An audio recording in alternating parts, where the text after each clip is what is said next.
Hello and welcome back to the KCC channel. I'm Rob and I hope you're having a wonderful day today. Today we're jumping into some malicious compliance. Our first story today comes to us from El Baramalo. One electronic item per tray? Sure, no problem. Let's jump right in.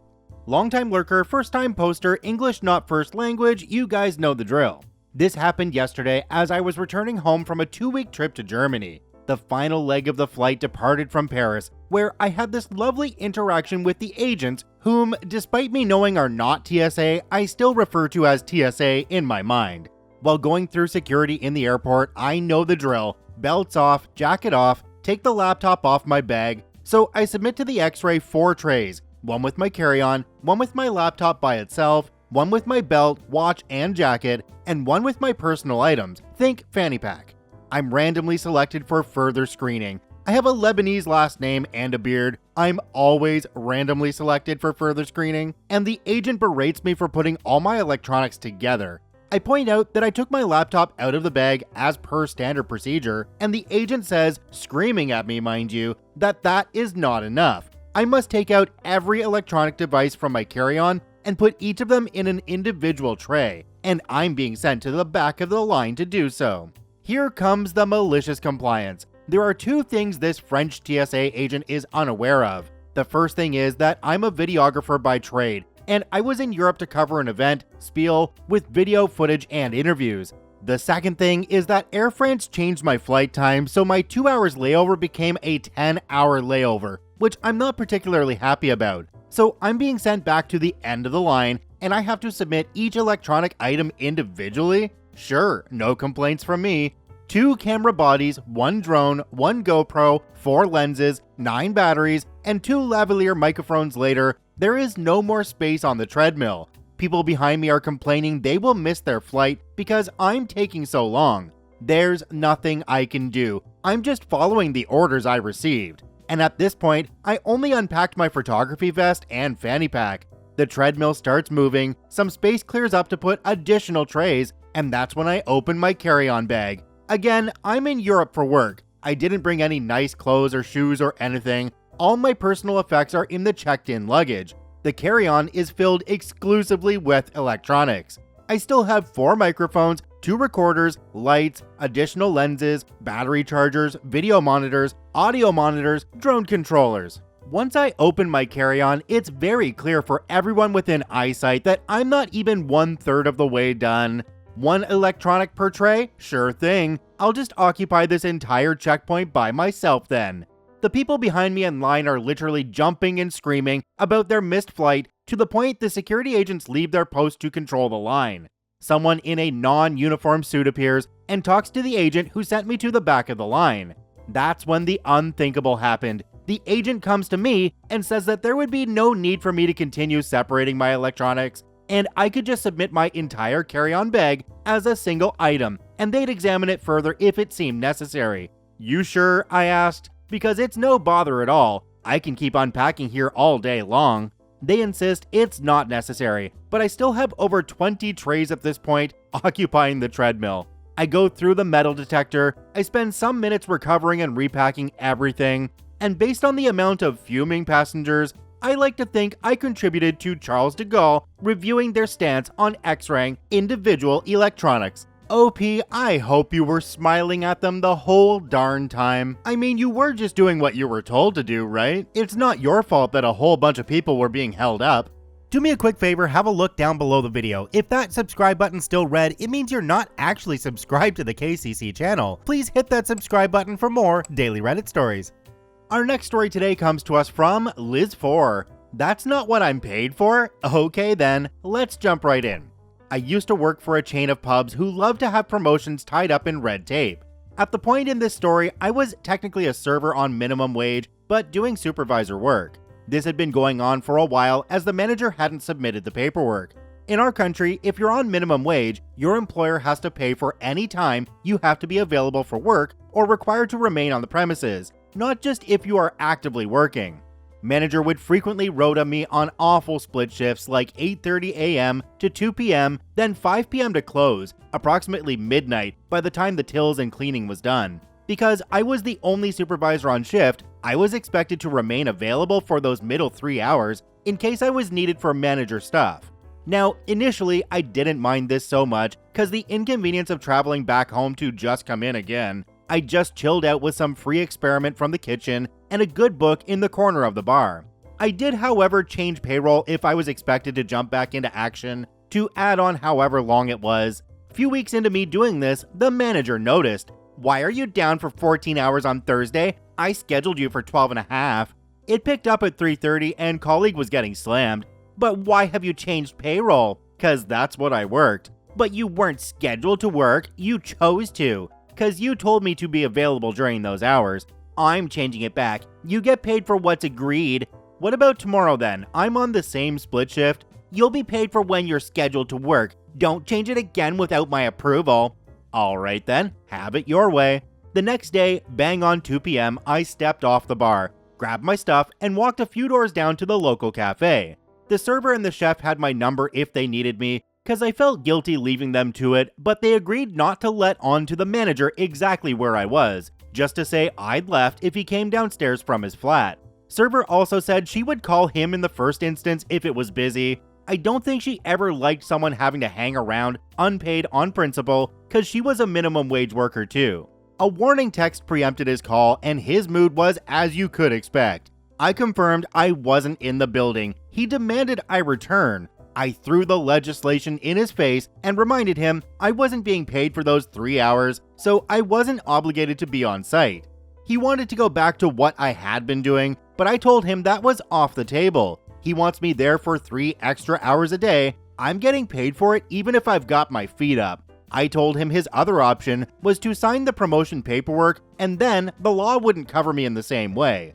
It was signed before I got back to the bar. Not long after, I applied for a transfer. I think there's just one thing I would have done different here, and that's when the boss said that they were going to change the hours back to what they were initially, I would have asked them to put that down in writing. And if they were smart people, they'd realize that, oh my gosh, you want this in writing, I'm screwing up. But it doesn't sound like OP's boss was very smart, so OP would have come out on top in the end. Our next story today comes to us from, and F you again. I'm not eligible to use the hired cars? Okay, let's jump right in. As I read more and more of these stories, I'm reminded of some of the crazy rules at the tech startup companies I have worked at. I was traveling a lot for a startup game company back before Uber was a thing. So if you weren't driving, you used public transportation or a taxi shuttle service to the airport. I was traveling out of the country every few weeks and had to be at the airport early, so public transportation wasn't an option. My company had a private car and transportation company they used frequently, and I became friends with the owner. I lived about 50 miles from the airport, and he offered to pick me up in the early morning and take me to and from the airport for $45 each way. In San Francisco 2010, this was an insane deal. A week after the first time I used him, I was called in by my leadership, stating that the hired cars are only for executives, or else I could pay out of my own pocket and not be reimbursed. I explained that BART, Bay Area train system, didn't run early enough for me to take it, and asked if I could use a taxi. They said no, I needed to drive myself. I told them that mileage, bridge toll, and parking at the airport would cost a lot more than what the car service was charging. I was usually out of town for at least a week. I was told again that the hired car service was only for executives. Fine, time for some malicious compliance. There was more than one way to the airport, so I made sure to take the long way, adding another 30 miles each way. Airport parking at the time was $20 per day, I believe, maybe a little less. My first trip after my talking to, I was gone for 10 days. Mileage at 51 cents per mile, $82. Bridge toll, $5. Parking, $200. This actually went on for a couple more trips before I was asked about the expenses. This was one of the few times they realized their rules were stupid and changed things. My company communicated that they were going to start contacting hired cars for early morning commutes to the airport. Great idea, boss. I had a post before about the same company, and there were a lot of comments about tax implications and proper coding of expenses, etc. Just remember, this was a tech startup growing exponentially. There were no regulations, they weren't public, and had no one to answer to at the time. They made the rules based on whose turn it was to grab the microphone and stir crap up. Back then, there was a lot of malicious compliance going on, and luckily, a lot of it resulted in better policies based on common sense and data. Geez, OP, you tried to get them to listen to reason. Do you know the first thing about management? I do love that statement of hired cars are only for executives, aka you're a peasant and you don't deserve that. Our next story today comes to us from Comrade Patrick. It just needs a stamp. Any stamp will do. Let's jump right in. This happened to my buddy back in 2000. He was working in Russia but living over the border in Finland for a variety of reasons, namely security and because the company had some housing over there. So he and a few of his colleagues, all US expats, would commute over the border into Russia every morning, and then leave and go home the same way in the evening. 4 stamps in their passports each day, 2 in the morning from Finland and Russia, followed by 2 in the evening from Russia and Finland. This was post-Soviet Union but pre-9/11. So border security was strict but not particularly modernized. So for example, even though my buddy and his colleagues got to know the Russian border guards very well, the Russians would still occasionally dig their heels in about odd little bits of decorum and bureaucracy, lots of rigid manual processes, etc. Before we go any further, the one thing you have to know about Russian bureaucrats during this time period is that they loved their stamps. Everything required a stamp, and stamps were required for everything. It didn't matter what the stamp actually said, most stamps were illegible. It was more the ceremony of it, the hallowed process of obtaining it and then presenting it to someone. The right stamp could open a door for you, but the wrong stamp could shut it abruptly. The border control process was no exception. So one day, my buddy and his colleagues were on their way back from Russia, but an errand that day meant they were closer to a different border crossing, not the one they used daily, where they knew the guards. Without thinking anything of it, they pulled their car into the queue at the alternate border crossing and got their documents ready. The border control guards were young and inexperienced and very risk-averse. They were immediately skeptical about this carload of unfamiliar Americans trying to leave Russia and return to Finland. My buddy's car was directed off to the side, and Russian guards with submachine pew-pews slung over their shoulders ambled over to converse. After lots of furtive conversation amongst the border guards, they motioned over my buddy. He wasn't allowed to cross, they said, because he didn't have the right stamp in his passport. Which stamp is required, my buddy wanted to know. The guards were momentarily taken aback, but then they smirked and said, "We'll know it when we see it." Cue malicious compliance, and or possibly international immigration fraud.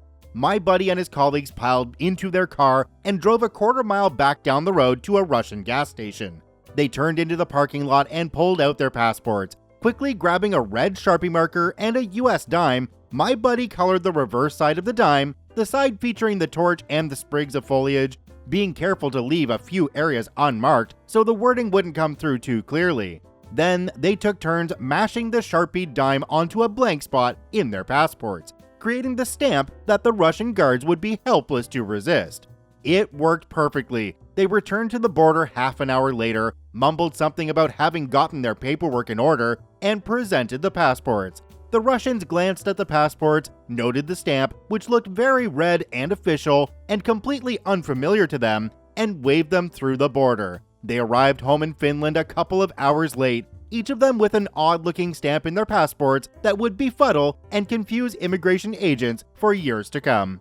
OOP, you got nickeled and dimed by those border guards, but you were able to turn on a dime and figure it out. I wondered why you didn't use a nickel, but realized that a dime made more sense. I'm happy those border guards let you through, proving that those stamps really are a dime a dozen.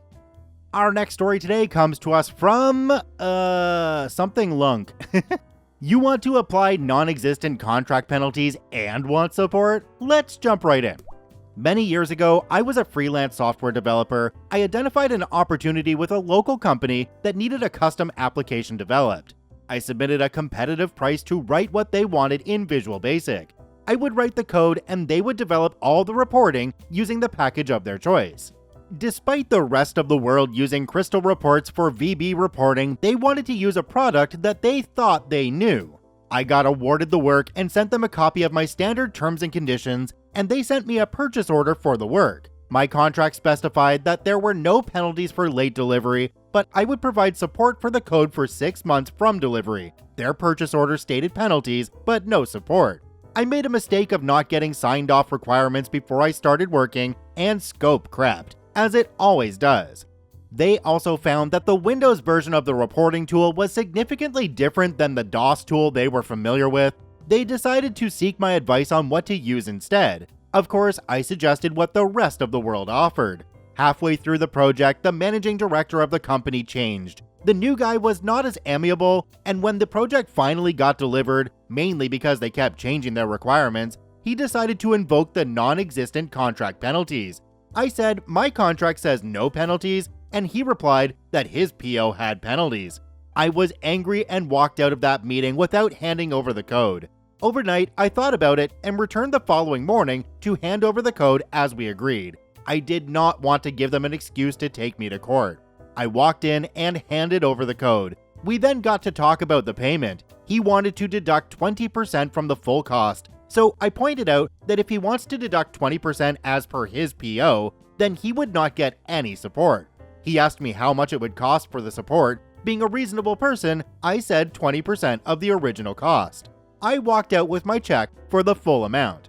In case there is not enough malicious compliance in the above, the support terms were that I would get informed of any issues by 5 p.m. Friday. I would then have the weekend to look at the issue and inform them on Monday if it would take more than 14 days to fix the problem. Otherwise, I had to fix all bugs and return the fixed code 14 days after they were reported. If they missed the 5 p.m. deadline, I would have another week to fix. Invariably, I fixed all the issues the weekend they sent them to me and then sat on the fixes for 14 days before sending them back. If I were in OP's shoes, I'm not sure which way I would have gone on that one, but I'm thinking I might have just said, okay, pay me based on your PO and you're getting no support. Bye now. Because if we judge by this one situation, is this a company you really want to be tied to going forward? And is the 20% really worth the hassle of continuing to work with these people? Our last story today comes to us from Monolim. Bank forces me to use his ATM? Okay, sir. Let's jump right in. So this is a new thing started this week, very unexpected and so much better than what I thought it would be. So in these days in my country, most payments of products and services are regularly paid on bank branches with a reference code that is linked to the business account and automatically identifies who is paying. Before COVID, which now seems like a decade ago, people would carry cash, go to the business, and pay their products and services there. But having forced to do it online, by email or WhatsApp due to COVID, they started issuing payment instructions to pay at the bank or online. But people being people, they like to use cash and are not very fond of using their electronic bank to make all these payments and generally don't trust the company's website to pay due to a higher number of card details being stolen, and most websites not being very user-friendly. So people will now line up in the bank to make these payments, making huge lines of old and new customers and making the old customers complain about it. My bank started to buy ATMs that would also take money to make payments. Before you could see one in each branch for 3 of the regular ones, but now they upgraded to 3 of the new ones and 3 of the regular ones to keep up with demand. Up to here, that's fine and was very welcomed. Now onto the problem. A couple of weeks ago, they issued a directive saying from October 15th, no more services payments would be accepted in the branch, but only through the ATMs that take money. Use that or use the company's issuing the payment instructions website, or take your money elsewhere. That for me was a huge problem. I receive from 3 to 10 payments of different companies every day. I'm a middleman in my business, and people like to come to me to hire the company's service and pay me for it as I'm authorized to do. Me being a good customer of this bank with my account, credit card, house mortgage with them was an issue. Taking my money elsewhere was no easy task.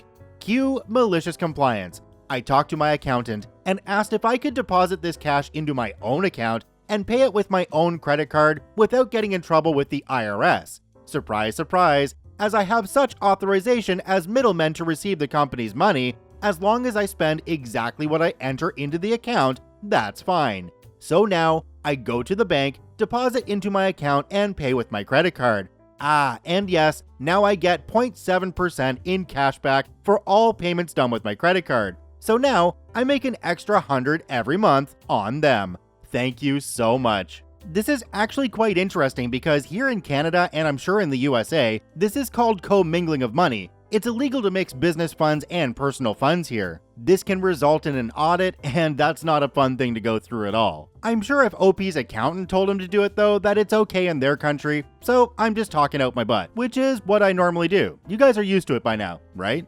Check out all 6 OPs linked in the description down below. I thank you for watching. I hope you have a wonderful day, and we'll see you tomorrow.